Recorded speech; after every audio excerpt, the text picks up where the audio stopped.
For more on this and other supply chain issues, we are joined by Sarah Rathke. She is a partner at Squire Patton Boggs with experience in complex supply chain logistics, and she's going to fix all our problems for us. Good to see you, Sarah. Thanks.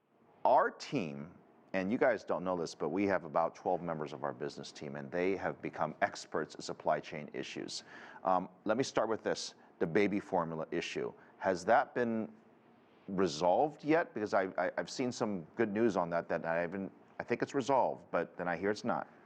We're getting there. I think we're getting there. The thing that the baby formula shortage has in common with other supply chain issues is that it's the product of having very little margin for error in our supply chains. And so, you know, the Biden administration has done a lot to get substitute supply from Europe and other places, and we're getting there. We should be there by fall, and it should be getting better. But I don't think it's 100% solved yet.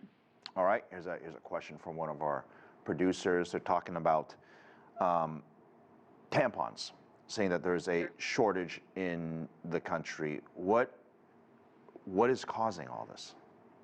So with tampons, that's more of a classic, like for right now, supply chain issue. That's more of a shortage of materials, delays at the port, things like that, that will eventually be solved, or like that come and go. It's a product of supply and demand. The formula issue is a little different in that relates to the fact that we're just on such a small margin of error that if one of the major manufacturers, say Abbott, which as you point out produces 40% of the formula, gets a contaminant of, it's called Coronabacter Zika, gets that in a material amount of its products, you're kind of just shut down. So that's where we are with the formula.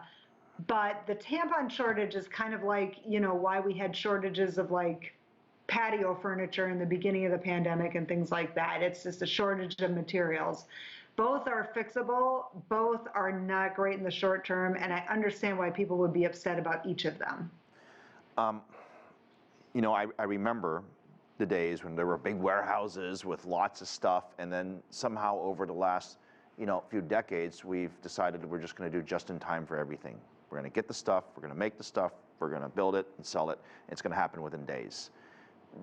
Do you think we have to rethink this?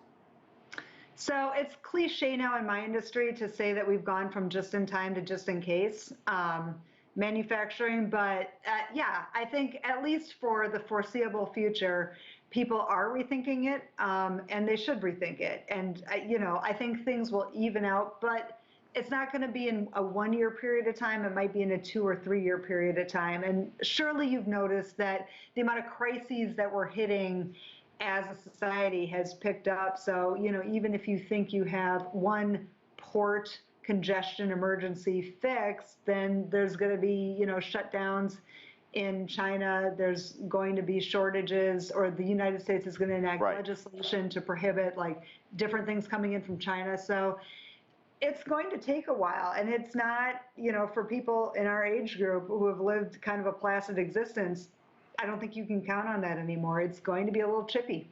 We know that President Biden is facing a lot of heat for these rising consumer prices, and much of the blame is going to supply chain issues. You are an expert at this, so you can help us tell us, do we blame supply chain issues for our problems with inflation? And maybe a different way to spin this question is, what are your clients worried about? Because you think about this all the time.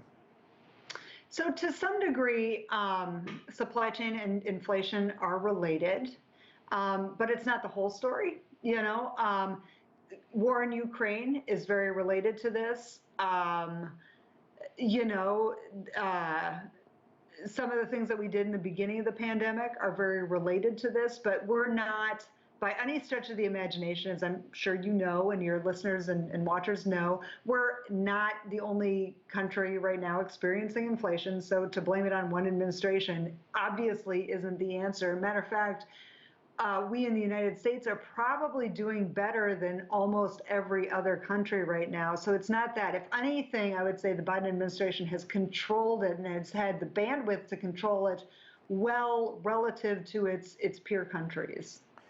Sarah Rathke, somebody who cares as much about supply chain issues as our entire team does. It's great to have you partner over at Squire Patton Boggs. Thank you very much.